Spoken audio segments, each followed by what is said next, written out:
স্বজন সমাবেশে যারা রয়েছেন তাদেরকে এবং উপস্থিত অতিথিবৃন্দ সবাইকে আমার পক্ষ থেকে আন্তরিক প্রীতি এবং শুভেচ্ছা জানাই।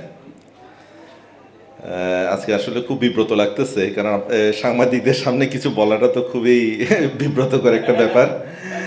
তবে আজকে একটা বিশেষ বিষয় হচ্ছে, আমি রাঙ্গুনিয়াতে অনেক অনুষ্ঠানে যোগ দিই, এত বেশি সাংবাদিকদের উপস্থিতি মনে কোনো অনুষ্ঠানে দেখি নাই।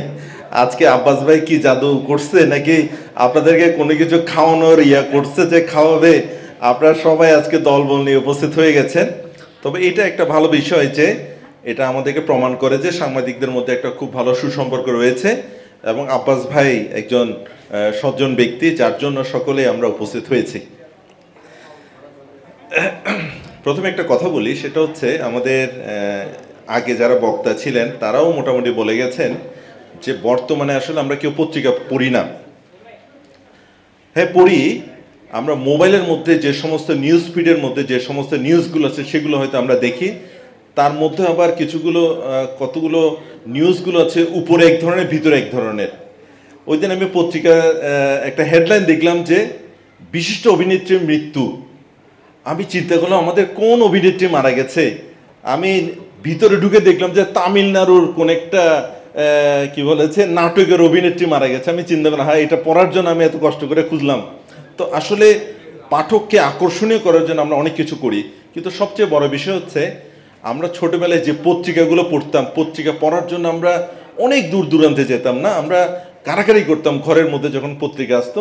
সেই জিনিসটা এখন আমাদের মধ্যে নাই। তো আমি এখানে অনেক সাংবাদিক, গুণী সাংবাদিকরা উপস্থিত আছেন।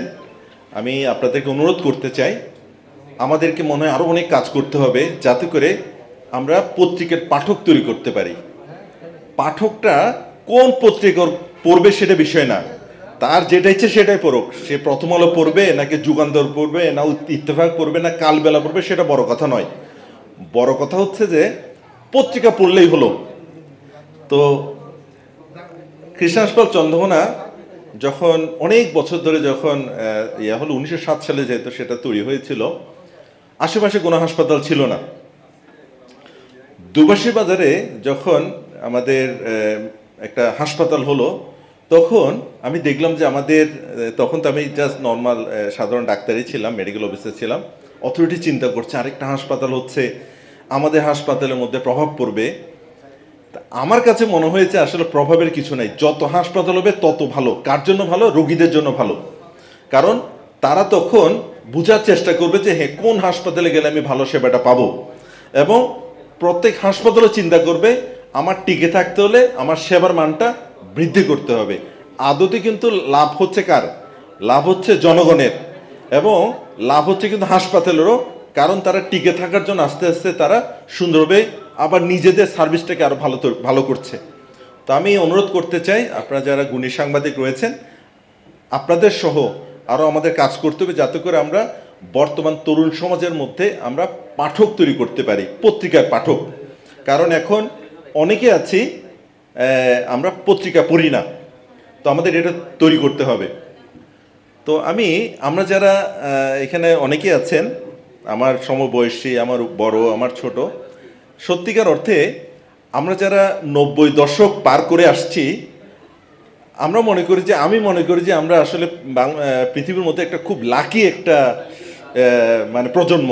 কেন লাকি প্রজন্ম? বাংলাদেশের যত গুণী শিল্পী আছে আমরা সবাইকে পেয়েছি। আপনি দেখেন বাংলাদেশের সেরা সেরা গায়করা কিন্তু এখনের না। আপনাকে যদি বলা হয় যে এখন একটা গান করেন, দেখবেন যে সেই পুরনো দিনের গান করতেছে, বর্তমান দিনের গান কেউ করে না। আপনি হিন্দি গান শুনেন, আগের দিনের গানগুলো করে। আপনি বড় ভালো কোন উপন্যাসের কথা বলবে কখনকার, ওই আগের দিনের উপন্যাসের কথা বলবে। আমরা ইংলিশে যারা গান করে, মাইকেল জ্যাকসনের কথা বলি, ম্যাডোনার কথা বলি, তারা কিন্তু এখনকার না, তারা অনেক আগের। বাংলাদেশের সেরা গায়ক কে? ধরেন না, এন্ড্রু কিশোর বলেন, বা সৈয়দ আব্দুল হাদি বলেন, বা সুবীর নন্দী বলেন, ওরা কিন্তু এই প্রজন্মের না। এখন যারা গান করে তাদের গানগুলো হচ্ছে খুবই সাময়িক, এই একদিন দুদিন। আমি ইদানিং একটা গান শুনি, আমি দেখি সেদিন ওদের ঢাকা গেলাম, আমার বাচ্চা দুজন খুব গান করতেছে। কোন গানটা? একটা গান এখন অহনা বলে একটা গান, ওরি বাপ রে বাপ, এই অহনা অহনা, মানে আমি সেদিন একটা ব্লাড ব্যাংকের প্রোগ্রামে গেলাম, দেখি দর্শকদের চাহিদা কোন গান শুনতে চাই, অহনা। অহনা মানে কি একটা, অহনার মানে একটা ক্রেজ। এই ক্রেজগুলো আসে আবার এগুলো চলে যায়, কিন্তু আগের দিনে যে গানগুলো রয়েছে সেই গানগুলো আসলে কখনোই এটা হারিয়ে যাবে না, ঠিক না? তো আমার মনে আছে আমি যখন স্কুলে পড়তাম তখনকার দিনে ওই আমি তিন গোয়েন্দা দিয়ে আমার পড়াশোনা শুরু করি। তখনকার ওই তিন গোয়েন্দা, রকিব হাসানের তিন গোয়েন্দা পড়তাম না, তিন গোয়েন্দা। তারপর কাজী আনোয়ার হোসেনের মাসুদ রানা পড়েছি। এবং আমি যখন প্রথম ক্লাস 9-এর মধ্যে, বিশ্বাস করবেন, আমি যখন প্রথম হুমায়ুন আহমেদের একটা উপন্যাস পড়েছি, তার নাম হচ্ছে নন্দিত নরকে, আরেকটা হচ্ছে শঙ্খনীল কারাগার।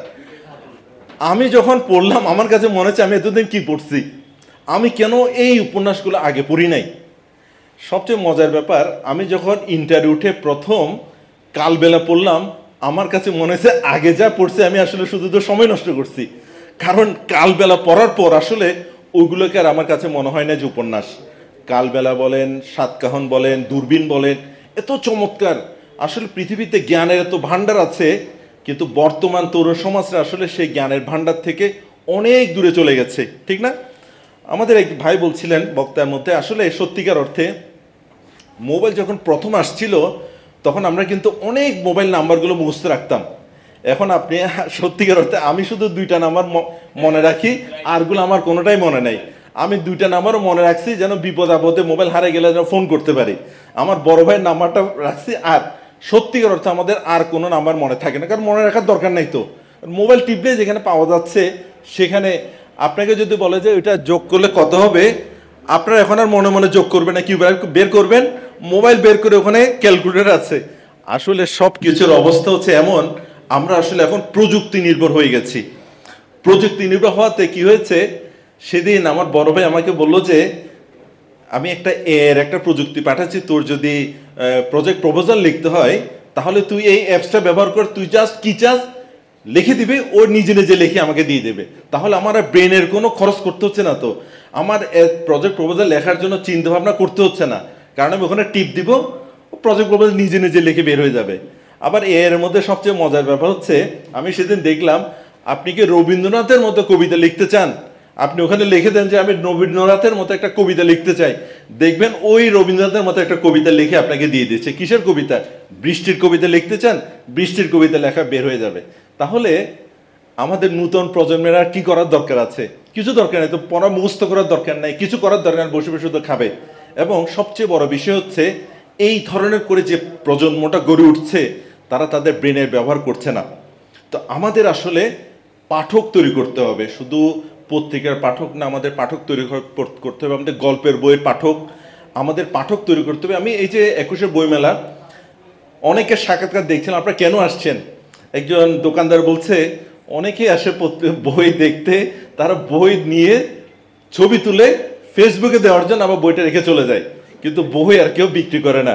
অনেকে আছে আমরা পত্রিকা বইয়ের দোকানে গিয়ে বই নিয়ে ছবি তুলে আমরা চলে আসি, আসলেই তো। কিন্তু আপনারা কি মনে করতে পারেন যে এমনও দিন গেছে হুমায়ুন আহমেদের বই কেনার জন্য, ইমদাদুল হক মিলনের বই কেনার জন্য লাইন ধরে দাঁড়িয়ে থাকে না, মারামারি হুড়াহুড়ি বই কেনার জন্য। এই প্রজন্ম তো আমরা ছিলাম, কিন্তু এখনকার প্রজন্মের মধ্যে বই কেনার মতো মানসিকতা নাই।